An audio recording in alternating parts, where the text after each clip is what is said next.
Shout out to anybody who watched tonight's episode like this and felt like you were invading on a personal, private, special moment.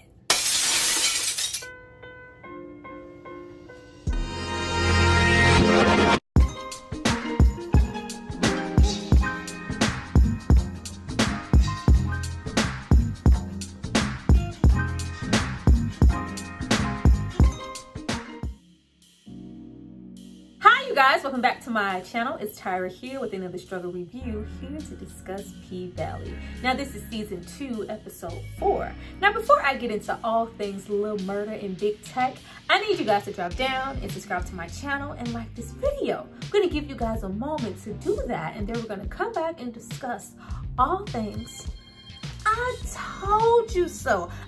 You know, it's in the eyes. All the passion these two men had for each other, it was bound to happen. Did I think it was gonna happen this soon in this episode the way it did? Absolutely not. But man, I told y'all. Go back.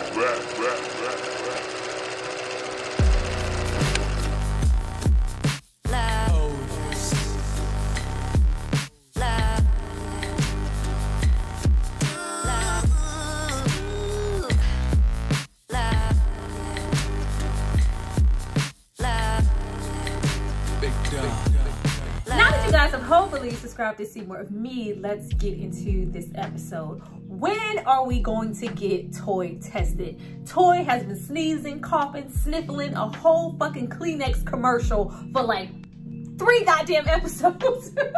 Toy is progressing worse and worse. And Lil Hot Mama, who just happens to be a fucking health inspector, sneezes all up in this woman's face. When I tell you that shit was hilarious. Like, Toy and all the twerking and all the titties and the yes and make it rain and just living her best life. But baby, when she sneezed in her face, it was all over. The fact that she got on the mic, I'll shut all this shit down. I need y'all to get up the code now. Look at that. That's a violation. This person ain't wearing a mask. That's not up. Oh, everything was up to code and up to, you know, your fulfillment when there was some ass being shaken in your face. But now that you got sneezed on, it's deaded. Like, when I tell you that shit was hilarious, and Clip was like, I remember you. Ain't you the one who got arrested and this and your divorce and threw all your money? Yes, girl, we remember you from last season.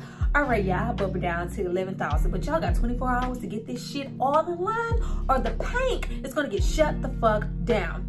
Hilarious. Get Toy tested. Petri dish all day long. I mean, if you can't go to the Pynk, then where can you go? It's upsetting me and my homegirls. Shout out to everybody going viral. Last time we got when the money resigns in the episode, they are really shouting out to people in the back. Where can you go? Because it's upsetting me and my homegirl that they are trying to shut down the Pynk. Meanwhile, we got beef all up and through the Pynk because Roulette is feeling real defensive at somebody calling her out about her dick sucking lips. So yeah, girl, you know, all that money you got, all of that is not coming strictly off the pole. You are that girl that everybody's walking around here looking for, that is giving head and soliciting all up and through the Pynk. First of all, ma'am, if you're gonna be talking shit and calling somebody out for giving head in the Pynk, you better be able to fight and throw some hands. You don't do that no more, ma'am. Don't do that. Got her ass whipped, okay? But we do see that there is maybe a little bit more depth to Roulette than we thought. I felt like there was some shame on her part, and not just, you know, I don't need you calling me out because I'm giving head in the pink, I could lose my job, blah, blah, blah, blah. It's just like, no, I'm embarrassed and I'm ashamed. We also get some depth on her part as far as her brother in this episode. We do have very present issues of today, you know, the whole Black Lives Matter movement, all this police brutality that's happening in Chucalissa, and it's an issue, and we do see that something has happened to her brother, and this may have given her a very hardened exterior. And we also see that reflected in the conversation that she has with Gidget's, you know, man and whatnot. Like, yeah, you want to be here, you want to be helpful, but at the end of the day, you're still white. You don't understand. You can go either way. I don't want to hear what the fuck you got to say anyway. So I'm like, oh, did it that real fast. Won't be no relationship popping off there. And you also have her have Big L, you know, kind of reach out like, yeah, you know, I see the wrestling. Yeah, nigga, I want to hear that shit. Like, she is very hardened, but it's just like, okay, yeah, whatever. But low-key, a hit dog hollers. Didn't I see you giving head in the parking lot? Weren't you soliciting? Didn't you get out that car? Yeah, who gives a fuck, Big L? Didn't I see you dropping oxy? So what's really going on here? So you kind of have them form an alliance, and it's just like, yeah, you don't say shit, I won't say shit. Hey, maybe we can actually help each other out. And they kind of cheers to that. But they did kind of try to soften up her character here. Roulette did shed a couple of tears, but is she still gonna be a tyrant? Absolutely. Bad bitch, ass fat, 40-inch hair, yours came in a pack. Camera so fat, you can see it from the pack. Go bad bitch, go bad bitch, go. Go bad bitch, go bad bitch, go. Mississippi finally got her lash line. I love the little discreet colorism they threw in there. Like, oh, did they lighten my skin for this promo? Like, yes, they did. They did. She is here and she is hanging out with Gidget. Gidget makes an appearance this episode. And by this time in the episode, we are really dealing with a shooting that has happened in Chucalissa, and everybody is just on 10, especially Big Tech, and we are going to get to him. But everybody is handling it in their own way. We do see that Patrice is taking this moment to, you know, speak on people's behalf. We do see that she is milking this moment for her promo. She is running for mayor, but she is telling everybody, you know, hey, listen up. This is what we have to look forward to. They want you to, you know, vote for this mayor and do this and get this casino. When, you know, situations happen like this, who is here for us? Who's supporting us? This isn't right. You know, she's all over the news. Patrice is out here being Patrice. And then you have somebody like, we got Guap, like, oh, what'd he do? What's going on? Oh, niggas getting shot again. He must have done something. And this is just really irritating Big Tech Soul, as well as Gidget. You kind of see the both of them ignoring the bigger case at hand. Though we do have, you know, Gidget, who is really excited. Lil Wody got his song on the radio, and I love that. We're gonna get into Lil Wody trying to get Lil Murda on the track. Like, well, Murda, get your ass on that track. But it's just like Big Tech and even Mississippi at one point, they're like, we want to listen, we want to hear what's going on. This is serious. We are being hurt out here and nobody cares. And you see how it affects everyone throughout this episode. Now, getting into Lil Wody and Guap, even though I'm sure we can all disagree with Guap on so many levels in this episode, and him blaming someone for the police brutality that's going on. Oh, it's another nigga, it's his fault. Just completely ignorant. What he is smart and what he should focus on is him as a manager. He is doing really, really well managing Mississippi, making sure he caters to her and her needs, really growing her brand. And I love that somebody finally spoke on the fact, you know, like, what exactly are you doing for Lil Murda? If you're gonna be here, you need to be doing something. Like, where's his? We see every episode, Lil Murda is like, well, where's my promo? Where's my strawberries? Where's my water? Where's my room? Where are these things that we should be, you know, making sure that I have? And she's like, oh, you know, man, we gonna get to that. Like, no, I need some type of accommodations. What exactly are you doing for me? Now, we also have Corbin all on Haley, you know, still trying to make that deal. Obviously, she is not budgeting. She wants that $10 million. That's neither here or there. The whole Montavious Gold supernatural aspect of the show. We do get it later on with Diamond. It's even more present with Diamond, but he is very, very present in the Pynk, and it's clearly an issue. And I'm just trying to see where we're going within the show. The show already has so much going on. So to add that supernatural dynamic is a whole nother monster that I'm not sure they're ready to tackle, or if they're gonna even tackle it correctly. I'm really concerned with how they're gonna incorporate that. Now, of course, we are down south. We can get into, you know, more of that hoodoo root work aesthetic, especially when we get into Diamond's character. But where they have it here, I'm just not exactly sure how that's going to go. It would be different if we had, you know, a natural progression, you know, maybe the police, the sheriff really trying to find him, investigate the murder, and then worrying about, you know, where the body is, or maybe the ring, or, you know, just that thin layer. No, we have whole ass ghosts lingering in the Pynk. Fix it, Jesus. Then, as if we needed another reason just to push Andre on out the door, have him run for mayor, already run for mayor, push him into Haley's arms, push him to stay there in Chucalissa.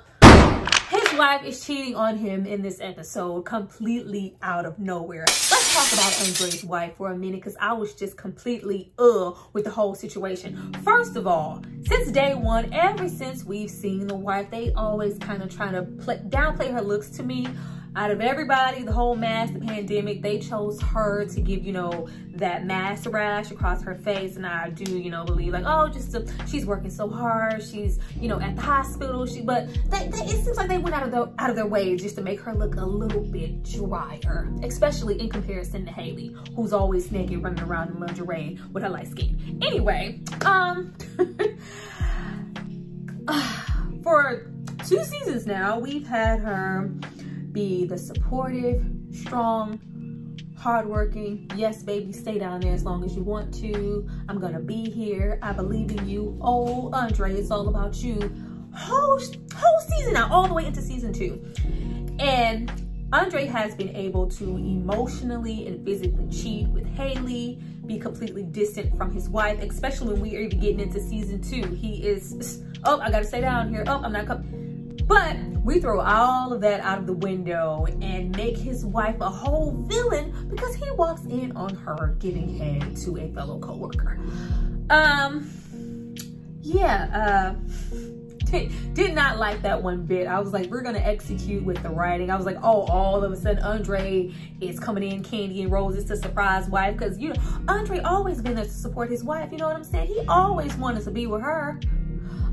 Yeah, that was complete trash. I did love how she was caught and she was trying to, you know, kind of flip it. And it was like, oh, you running for mayor? Why would you try to do that? I tried to get you a job and you ain't gonna make it. They're not gonna vote for you. Just, oh, let's just build Andre up in every way possible so we can have this, oh, I'm gonna prove her wrong moment. Not only did she cheat on me, but she doesn't believe in me all of a sudden as a man. We've been having marital problems. Your family never liked me. Since when? I guess at that moment it was supposed to be their marriage kind of unfolding, but from what we've seen this entire time, she has never been that. So to make her that immediately this episode, just strip away all of her dignity, have her on her knees giving head, getting caught by a lovable, sweet, supportive, loving husband, Andre, right? But anywho, like all of 2 minutes went by, he made sure he ran his ass back to the Pynk and to Haley, because you know he needed a drink. Hopefully that drink leads to, you know, Haley opening up her legs, because he's free to roam now. He got cheated on. Now we also have Mercedes here in this episode get an unexpected phone call from Coach's wife. Were we surprised? Absolutely not. We felt the vibes all the way from the beginning. I personally felt like she was putting a whole lot. I've never done this before. Girl, you got in there real fast for somebody who never done this before. But we do have Mercedes the last episode giving her all this admiration for herself as a Black woman, her art. They're having these, you know, exchanges about where they are in life, and you know, oh, everybody gotta be a whole gotta go sometimes, you know. They're finding common interest and common ground. So to have her there, especially when it looks that we have, you know, MDAs, you can really see that she's being neglected by Coach. Coach does and coaches whoever the fuck he wants to. But when we have them go in and it's just all of this, and you know, if you pop the muscle and, you know, loosen up your booty cheeks and pop, it's like, oh, okay, we know where this is going. The question is, it's like, Mercedes, do you know what you are getting yourself into? Because mama clearly left more than 10 bands on that goddamn dresser. But yeah, she was not there to see Coach, and Coach was not there to see her. This was all a setup courtesy of the wife, and I can't believe I'm, you know, sharing all my business and being, you know, so extra with the likes of a stripper. Yeah, but you're sleeping with me though, so what does that really mean? But we have this whole full-on sex scene. You know, she finally got some sex. We all know that she wanted some sex. She's getting it courtesy of this woman, and it looks like she's gonna want it again. But what does that mean for her relationship with Coach, or lack thereof? I'm sure, you know, in the midst of it, in the whole threesome, Coach was rubbing them Birdman ass hands together. But with the wife going on her own accord to make this decision and keep in contact with Mercedes all on her own and have additional meetings and get her clit licked behind his back, how is that going to end? We don't know. It'll be interesting to see. Yeah, anybody know what the twerk muscle is? Like, what is the twerk muscle? I gotta look that up.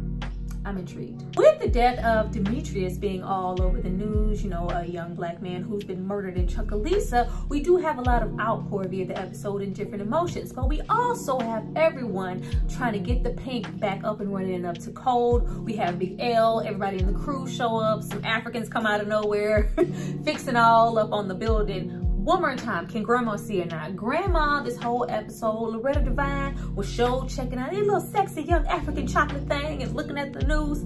Is she partially blind or blind? Because I was confused. I was like, can she see? It sure felt like she could see this episode. But we have them all trying to get the building up to code, but mostly we have the ladies lusting all over fine ass Diamond and really just trying to figure out what went wrong and what happened for him to leave the Pynk in the first place. And you have him just scared shitless. He is whole ass hallucinating, but I'm like, is it? Because we do know that via, I think, episode 2 that he handled the body and made way with, you know, whatever. From this episode, it looks like he may have put it in the water or threw it in somebody's swamp, somebody's lake, and it is coming back and it is haunting him and it is making him feel like, okay, I need to get the fuck out of the Pynk. But before we get the fuck out of the Pynk, we come and talk to Big Bone. Big Bone is here, aka Miracle, and you know, they have their real life relationship, their real life baby on the way, so I was anticipating their interaction in this episode, and it seemed like he might get loved on and he needs a hug after all that shit with Mississippi. Side note, nobody cut Miracle's acting. Nobody cut. I need somebody to cut and let baby try it again. You want to ride this motorcycle? What you doing? Get on the back. Here's the helmet. Giddy up. Get, like, what was happening there? I needed somebody to, you know, help Miracle out a little bit with her acting. Big Bone was big struggling, and she was only there for like 2 seconds trying to just talk and get the conversation going with Diamond. But it said, get on the back of the motorcycle. I ain't a little girl, I'm a big girl. My mama, I don't play. Get on the motorcycle. And didn't like it, no. We already have Haley here for the bad acting. We don't need Andy with Big Bone. No. Now, when we get into Big Tech and Lil Murda in this episode, I like the dynamics of this episode because not only do we get interaction sexually between Big Tech and Lil Murda, but we also get it with Coach's wife and Mercedes, and we get sex in every single form here. And it's like, I dare you to say something. You got every single aspect here in this episode in a sexual manner. You got hetero, you got lesbian, you got everything. All the Q's, the G's, and the W's are crossed here in this episode. Now, I am not gonna act like I was just like, oh, okay, honey, when I tell you, I was like, oh my God, because it was just that aspect of, I knew that something was going on, and it's also that, it's also, oh my God, what about Uncle Clifford? Oh my God, like it, oh my God. Now this was a completely different dynamic. Of course, we do have these, interaction, you know, same-sex sexual interactions, especially in season 1 between him and Uncle Clifford. But with this episode, I think they kind of, you know, lowered the blow, especially from, because we're not going to act like for a lot of people this is a comfortable situation, or this is something people are accustomed to seeing. This is the most that same-sex interactions has been in the forefront since I've been alive. Like, this is the most that I've seen on TV constantly. It's here, it's present, and I think it's something that we are just gonna have to get used to, because it needs to be present. They have sex the same way that we do, and you can't look at a Mercedes Coach wife, you know, situation, go, oh, okay, yeah, I'm all for this, and then have Lil Murda and Big Tech have their sexual escapade, honey, because boy, it was a whole moment, and just go, oh God, you know, this isn't something that I want to see. My issue with these scenes, especially when we get into Lil Murda's character, or even I don't know the character's name, but even Big Tech, I don't even know his relationship or his sexual status, but I do know for the most part that Lil Murda is a very hetero, straight man, straight lace, black, and I mean black wife, black son.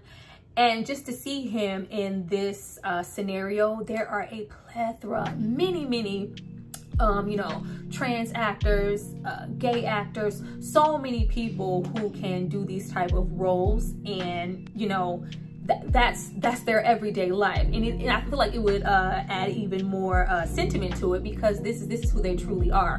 Whereas we have someone like Lil Murda, who is very much straight-laced, from my understanding, black man with a black wife and black children. So to see him here in this aspect, it's just, you know, things that make you go, Of course, we are under the umbrella that, you know, this is just acting.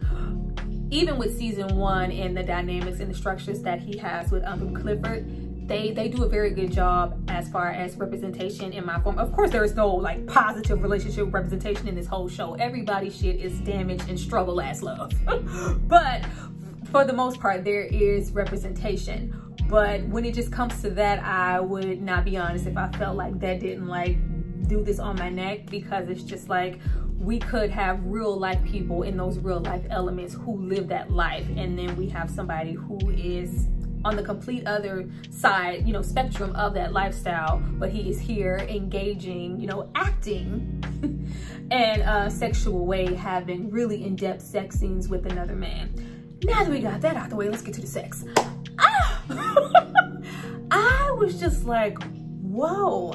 What I could appreciate about this scene is that it made me feel like it was more than just sex. Even though it was clearly sex, you know, we had Big Tech, the whole mouth and the condom, the lube. I was like, oh, he actually gave him some lube. We went a big guava spit. Like, we actually had, you know, all of that there. I could appreciate that there was a domineering side here to Tech. Even though Tech is completely off the rip here, he is struggling with not only being in jail, being in solitary confinement, this whole PTSD. If you didn't know any better, you would swear that Big Tech has gone to war. There is a very strong underlining of trauma. We have Roulette dealing with the trauma of what happened to her brother and how it's affected her. We have Mississippi here throughout this episode, ignoring Derek's phone calls, dealing with the trauma that he's put her through. Then you also have Big Tech just feeling like, who am I as a black man? What does my life really mean? Nothing we do is ever good enough. You can be this type of nigga, this. You still get the same result. We still wind up shot and dead, and nobody seems to get it. And you kind of see that Lil Murda is very much so focused on Uncle Clifford, but in that moment, he sees something in him and wants to be there for him in that moment. And we got the whole forehead kiss situation. It just felt very sweet to me. I don't know what it felt to you. Drop it down. But it something resonated for me, even though I was like, oh my God. I was still like, wow, this is it was painted in a light for you to see it as more than just sex, and they gave some depth and some beauty to it, in my opinion, even though it was, you know, it was hot. It had got hot. I was like, wow, we're really doing this. I told y'all, niggas. I told y'all. But yeah, that whole scenario, that was definitely not their first time, especially when we get into, you know, the night after, and it's just like, yeah, nigga, you ain't never wrote me no motherfucking postcards. Like, whoa, what exactly does this mean? What I said last episode. Clearly, Big Tech is, you know, interested, and he's very protective, and he has some genuine feelings for Lil Murda. I'm like, Lil Murda, don't go there with it. This man has enough going on. He is completely irate, you know, just oh God, he was ready to choke Guap and goddamn Gidget the fuck out. Like, he is a loose cannon, very low-key a liability. Like, you really want to piss that nigga off? But it was a lot going on with him in this episode, and you see that Murda was there for him in every way possible, not only emotionally, but physically, in a sexual, loving manner. But Uncle Clifford sent that text at the end of the episode, you know, are you okay? That window is still open. And of course, he's been sending those postcards the entire time. This should be interesting. Now, after we have a very sweet, sincere moment between Mississippi and Guap, like, I just want you to know, I can see it in your eyes. You've been through something. I'm here for you no matter what, always supportive. Like, I was like, oh, I really liked that very sweet, sincere moment. Now, if you could stop sniffing coke and saying ignorant shit about black men losing their lives, we might could get somewhere. But he recognized, you know, before she sent Gidget on her way, there is some shit up with you and you may need some help. I'm here for you. We like that. we get into the ending of the episode with old Haley. Are we really surprised? I did say prior that I felt like Clifford was a little too trusting, giving, you know, old Haley. I do understand, you know, she bought and helped, and too much leeway. As we can see from the very beginning, what we know, she is not invested in the Pynk. This is just a building. It doesn't mean anything. You guys can go elsewhere. She is this close to everybody. Like, how you gonna talk about selling the Pynk, disrespecting everything that this building stands for? Why you in the building out loud with Andre's funky ass? Like, y'all couldn't leave and go somewhere else and discuss that shit? Like, just all braggadocious. Yeah, you know, and Haley. Everybody is pissed off. She is pretty much out here alone. It's just like, not only has your funky ass been living in the Pynk, but you've been planning to sell it. What y'all thought, Haley owed y'all some loyalty? She wasn't giving y'all nothing. Now, of course, Clifford is having different expectations. Like, you know, I gave you a chance. I helped you out when you got here, and you didn't know nothing. You didn't have shit, and I was here. Like, whatever. Like, that means nothing. I invested my money in this building. I don't feel like it's turning a big enough profit. I don't feel like I'm getting enough return. I'm open to selling it. If they offer me 10 mil right now, this shit can go. Everybody is pissed off. You even have Mercedes all in her face. Like, yeah, it was very much given. I see how a man could beat you, like Mercedes. But everybody has turned on her, and I cannot say that I'm surprised. Like, first of all, y'all should have talked about that shit elsewhere, but they had this whole Pinky in the brain moo ha ha ha situation. Like, yeah, I'm gonna run from there, yeah, and I'm gonna sell, and I'm gonna do this. Like, we about to turn into this Jay-Z Beyonce ass power couple in Chuckalissa. Like, it was a whole lot. But you see the dynamics in the Pynk change, and you also see that they did not get the building up to code, so it was not able to open. So it's like, what does it really mean? Like, yeah, it's not enough. Here's your bill. It ain't working. Y'all didn't do enough up in this bitch. Nobody will be sitting any titties on my face. Y'all couldn't open it. You couldn't pass inspection. But you see that happen. It's just like, God damn. Like, Haley, you brought it on yourself, because now you really, she has these moments of her being, you know, an outcast and being a loner and not having anybody, but this was the perfect dynamic for you to do this to yourself. All you have now is Andre, who has been left the house by his family. Like, yeah, you got left the house in the will. Now he has somewhere for headquarters, and we can look forward to not only him running for mayor, but Patrice. Oh, I can't wait for the next episode. Well, you guys, that was my review for P-Valley. I hope you enjoyed it. Please drop down. Do not leave this video without leaving me a comment about something. What are your future predictions? What are you thinking about next episode? What are you thinking about Big Tech, Lil Murda, goddamn Mississippi? Anybody, everybody, and anybody. I don't care. Talk about it in the comments. I would love to hear what you have to say. I appreciate you guys for watching. I'll see you guys for my next video. Bye.